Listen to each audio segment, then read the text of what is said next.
Conte, the eighth Abramovich appointment since Mourinho's first stint, knows, more keenly than he could ever have imagined in his superb years at Juventus and first inspired crusade at Stamford Bridge, that he is no longer operating year to year, achievement by achievement, but from whim to whim of the owner. Photo PA. An old image of Roman Abramovich has leapt into focus these last few days of Chelsea disarray, as last season's turbulent hero Diego Costa smoulders in limbo, as the conquering coach Antonio Conte wonders what he might have done to have a more persuasive voice. The picture goes back 13 years to the banks of the Tagus in Lisbon. In his first year as Chelsea owner, Abramovich arrived for the European Championships.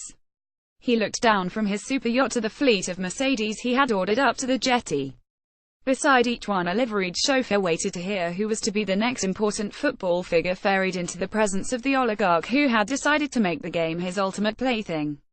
If ever there was a moment when you sensed the world's most popular game, the one of the streets and the people, was changing, utterly, it was maybe this one.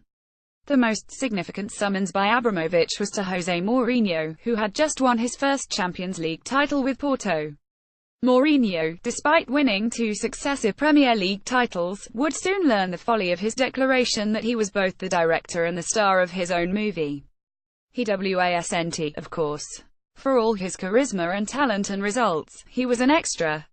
Roman's extra. That, all the weight of current evidence suggests, is the kind of shocking sense of personal diminishment Conte takes to Wembley tomorrow afternoon. He faces a composed and dangerous Tottenham under the shadow of a shocking home defeat to Burnley and a withering possibility that last season's title-winning brilliance will be seen to be already dying on the vine. But by whose hand Conte, the eighth Abramovich appointment since Mourinho's first stint, knows, more keenly than he could ever have imagined in his superb years at Juventus and first inspired crusade at Stamford Bridge, that he is no longer operating year to year, achievement by achievement, but from whim to whim of the owner. Maybe Abramovich will see the need to spend some late money as the odds makers make Spurs firm favourites, but this is unlikely to appease the spirit of a man who believed he had earned the right to make his own choices, to his own building. Mourinho had the same conviction after his blazing start at Stamford Bridge, but he was disabused of it within a couple of years. The first huge fissure between owner and manager came when Abramovich brought in his Ukrainian chum Andriy Shevchenko, a superb striker for Milan but one who had plainly had the best of his days when he arrived at Chelsea. Mourinho's failed argument was that Shevchenko's arrival would disrupt a winning system, and most particularly the value of Didier Drogba's power and movement across the front of the attack. Mourinho made his case but was received with an unyielding niet. The manager paid with his job and was succeeded by Abramovich's friend and advisor Avram Grant. A pattern was set that reached its nadir in 2011, when Carlo Ancelotti was fired in a back corridor of Goodison Park after the last match of the season. It was Ancelotti's reward for finishing second to Manchester United, a year after winning the title and FA Cup double in his first season. Ancelotti shrugged philosophically and collected his £5 million payoff. He was not so surprised. When he was appointed, he was Chelsea's fourth manager in 21 months, after Mourinho, Grant and the World Cup-winning Brazilian Luiz Felipe Scolari. If Conte thought he had insulated himself against such a fate with his impassioned renovation of the team that fell apart after Mourinho's title win of 2015, he might have perhaps spared himself some of the agony by calling his compatriot Ancelotti. As it is, Tottenham chairman Daniel Levy has every reason to congratulate himself behind his sphinx-like expression. Notorious for his buy low, sell high policies, and not exactly without blood on his hands after the firing of the popular Harry Redknapp, he has reason to anticipate another season of growing stature for his team.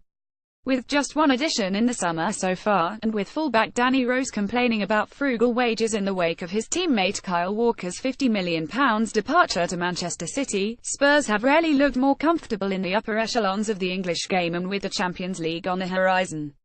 In Mauricio Pochettino, Levy has a manager he might have fashioned in his most practical dreams.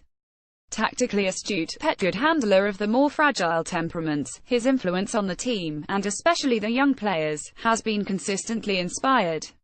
In the wake of Walker's departure, Pochettino unfurled the player's 20-year-old near namesake Kyle Walker-Peters in the opener at Newcastle.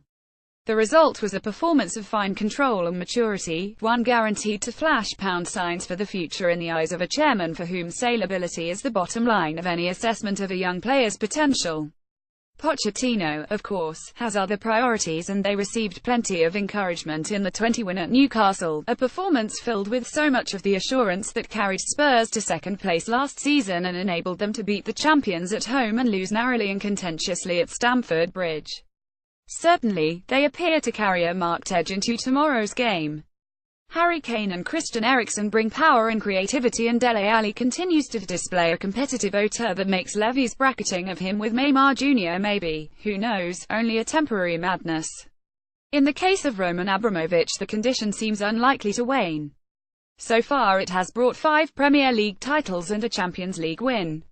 No doubt he wanted more when he sailed down the Tagus, but then it was before he made it clear he would live only by his own rules. Irish Independent.